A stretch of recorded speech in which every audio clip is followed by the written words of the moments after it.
else with you just before we go on. I want to lay out a few things for you, and I don't usually do this, but I want to kind of go through let's open up prophecies to indicate to you this very important point. And we often do this in Jewish evangelism. I've done this over in Israel.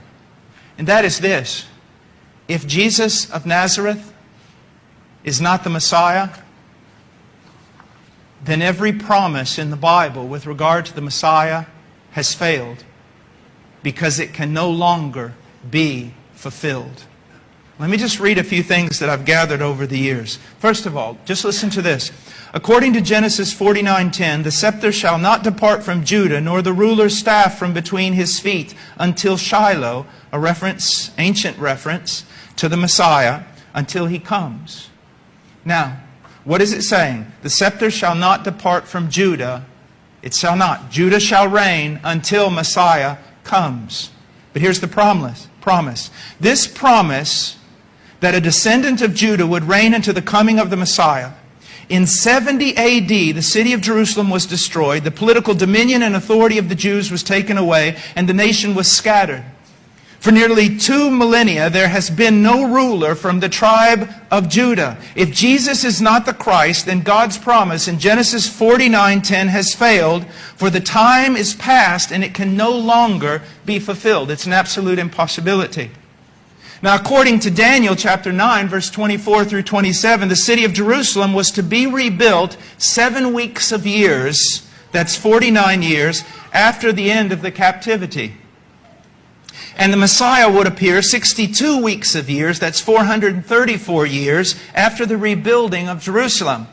This prophecy coincides perfectly with the life of Jesus. If Jesus is not the Christ, then God's promise in Daniel has failed, because the time has passed, the days have run out, and there's no longer any opportunity for it to ever happen again. Both Malachi chapter 3 and Haggai chapter 2 teach that the Messiah was to come while the second temple was still standing. The second temple was destroyed in 70 A.D. So if Jesus is not the Christ, the Messiah is never coming. The Messiah was to be a son or descendant of David, and he was to come at a time when the house of David was in low estate and held in contempt, like a tree that had been cut off to its very roots.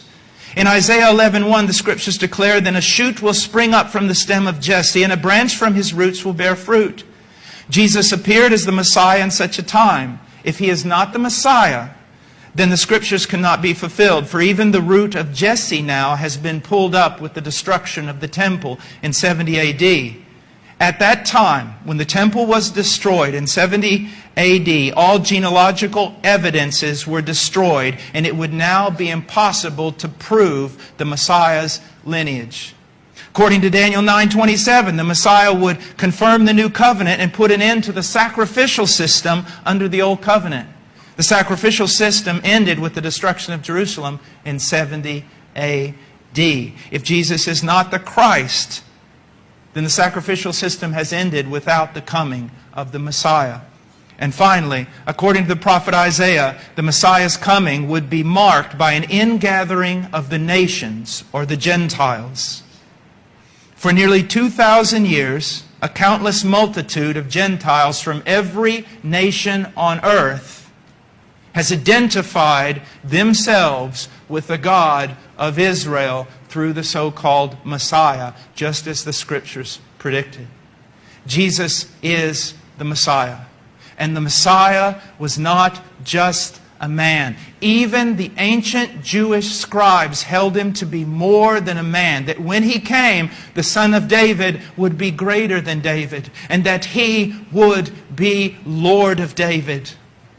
That he would be divine. That he would be God that became man. And that's exactly what happened. Now,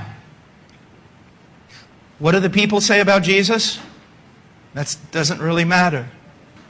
What do you say about Jesus? You personally, what do you say about Jesus? And if you're not a Christian, I hope that these words will haunt you and haunt you and haunt you until you answer.